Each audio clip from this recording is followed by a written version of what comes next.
Stanley, we must move on from this broom closet, simply because I have no remaining stickers. If I did, you can guarantee we'd be in here for hours. But alas, no stickers. Coming to a staircase, Stanley and the bucket walked upstairs to the boss's office.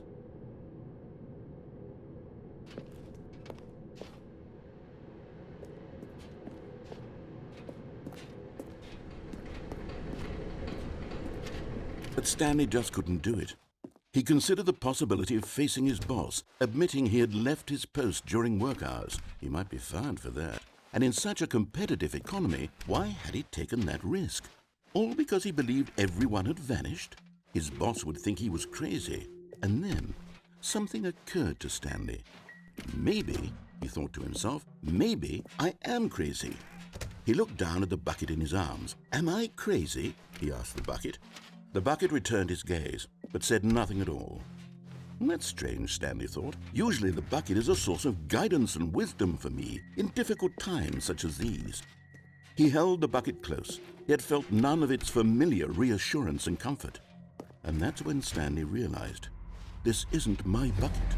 It's just a normal, everyday bucket. Someone else's bucket, perhaps. How did I end up with someone else's bucket? This is all terribly wrong. Surely no good would come from this. Who knows what sorts of bizarre hallucinations Stanley might experience without the psychologically grounding presence of his bucket.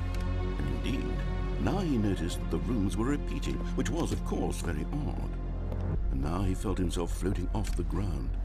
Oh, gracious, he exclaimed. Without my bucket, I've gone truly mad. Where is it? I must find it.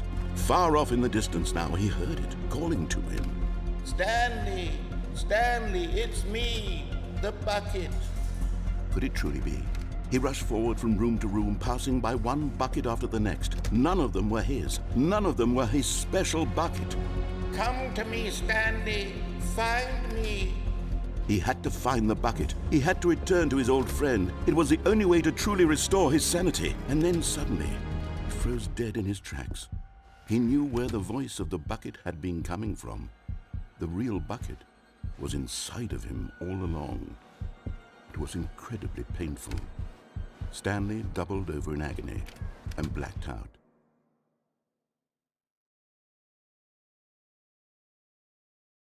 This is the story of a woman named Mariella.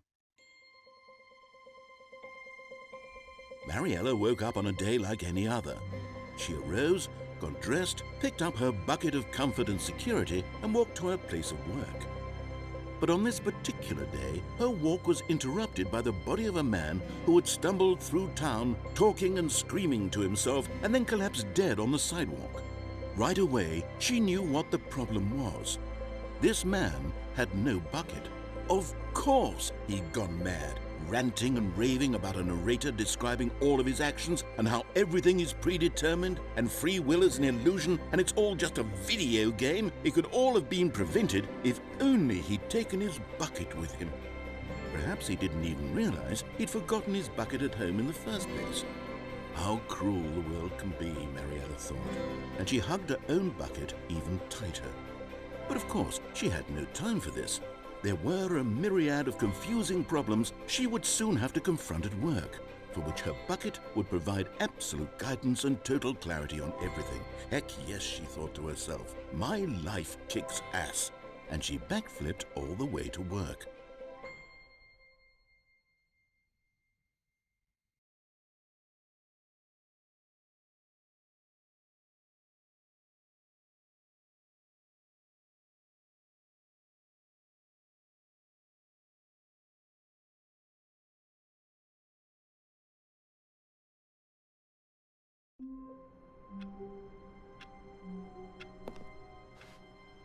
All of his co-workers were gone.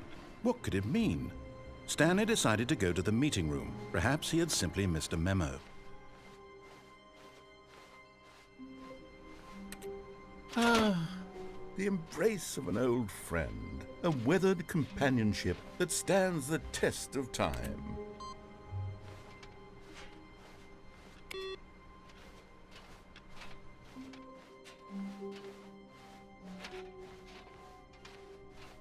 Stanley clutched the bucket tightly to his chest and entered the door on his left.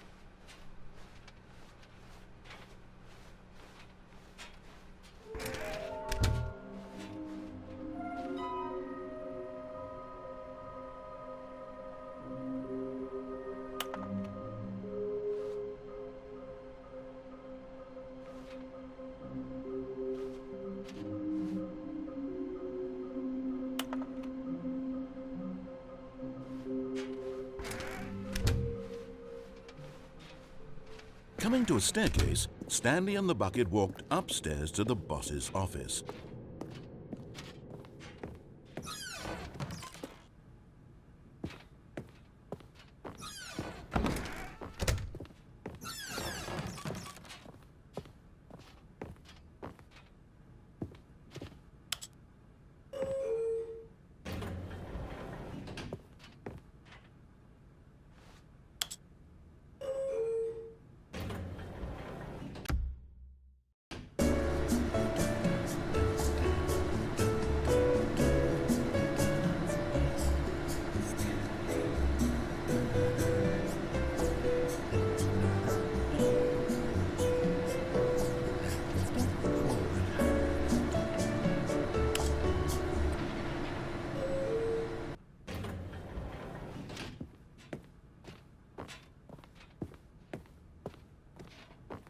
Stepping in.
All of his co-workers were gone. What could it mean? Stanley decided to go to the meeting room. Perhaps he had simply missed a memo.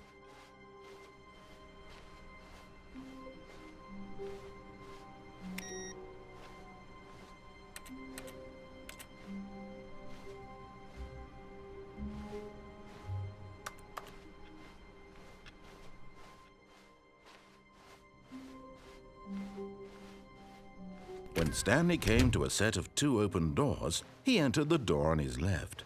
This was not the correct way to the meeting room, and Stanley knew it perfectly well. Perhaps he wanted to stop by the employee lounge first, just to admire it. Ah, yes, truly a room worth admiring. It had really been worth the detour after all, just to spend a few moments here in this but eager to get back to business, Stanley took the first open door on his left. Stanley was so bad at following directions, it's incredible he wasn't fired years ago.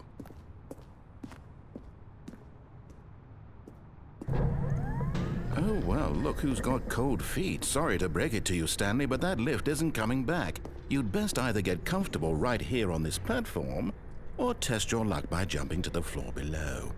You know what? Looking at it now, it's not that far to the bottom floor. I bet you can make it.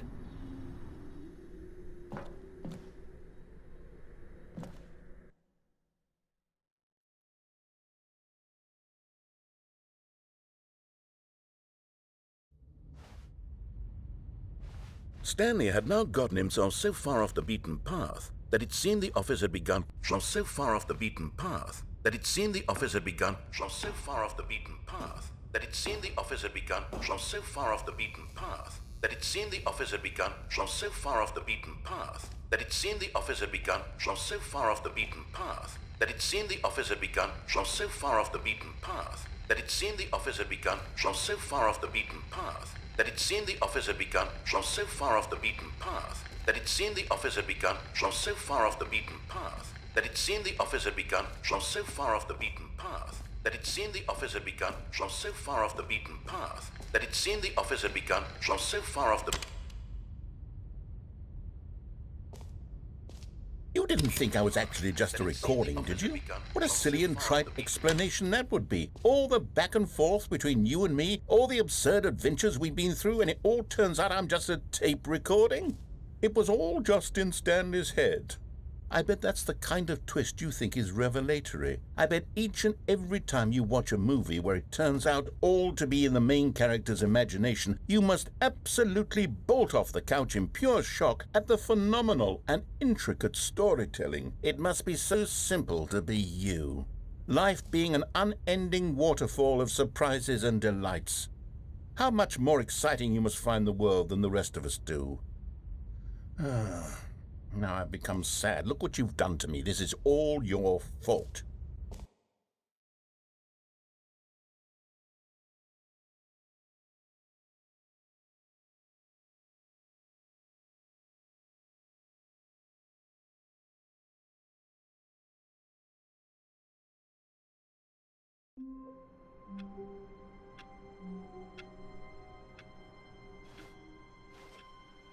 All of his co-workers were gone. What could it mean? Stanley decided to go to the meeting room. Perhaps he had simply missed a memo.